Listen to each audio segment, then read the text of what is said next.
आंधी और तूफान सुनते उसकी पुकार, तू ना सुनता है, क्यों ना सुनता है।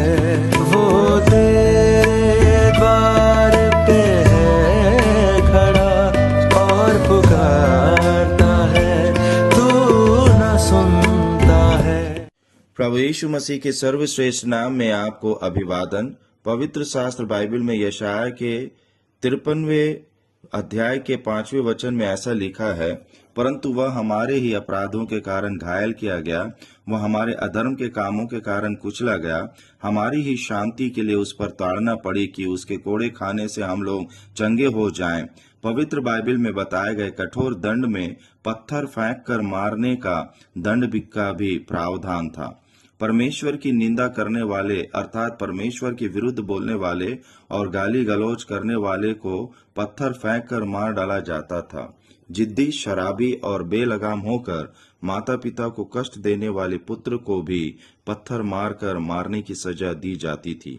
यरीहो शहर जीतने के बाद परमेश्वर ने उसमें सभी सजीव और निर्जीव चीजों को नष्ट करने की आज्ञा दी थी। फिर भी आकान ने 200 शेकेल चांदी, 50 शेकेल सोने की एक ईंट और एक अच्छा शिनारी चोगा जैसी चीजें अपने डेरे में छिपा दी थीं।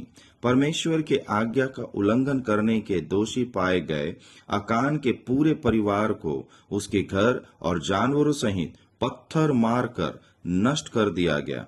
व्यभिचार का पाप करने वालों को भी पत्थर मारकर मृत्यु दंड देने की सजा सुनाई जाती थी। संक्षेप में ऐसे दुष्कर्म करने वालों के लिए पथराव से मार डाले जाने की सजा तय थी। प्रभु यीशु को पत्थर नहीं मारा गया, लेकिन उसे इतना सताया गया और यातना दी गई कि यशायाह कहते हैं, वह हमारे अधर्म के कामों के कारण कुचला गया। प्रभु ने तो कभी परमेश्वर की निंदा नहीं की, परंतु उसने तो केवल परमेश्वर पिता की महिमा ही की। वह पिता का ऐसा आज्ञाकारी पुत्र है कि वह पिता की इच्छा के लिए क्रूस पर बलिदान हो गया। पाप उसे छू भी न सका और फिर भी आश्चर्य की बात यह है कि परमेश्वर की इच्छा हुई कि वह उसे कुचले। ऐसा क्यों? क्योंकि प्रभु यीशु मसीह ने हम मनुष्यों के सभी पाप और अपराध का बोझ स्वयं पर ले लिया और इसलिए वह एक अर्थ में कुचला गया। वह मृतकों में से जी उठा और आज मनुष्य को पाप क्षमा और अनंत जीवन देने के लिए उत्सुक है। यदि आप पश्चाताप करके यीशु मसीह को उद्धारकर्ता और प्रभु के रूप में स्वीकार करते हैं तो धन्य हो सकते हैं। ऐसा करने में परमेश्वर आपकी सहायता करे।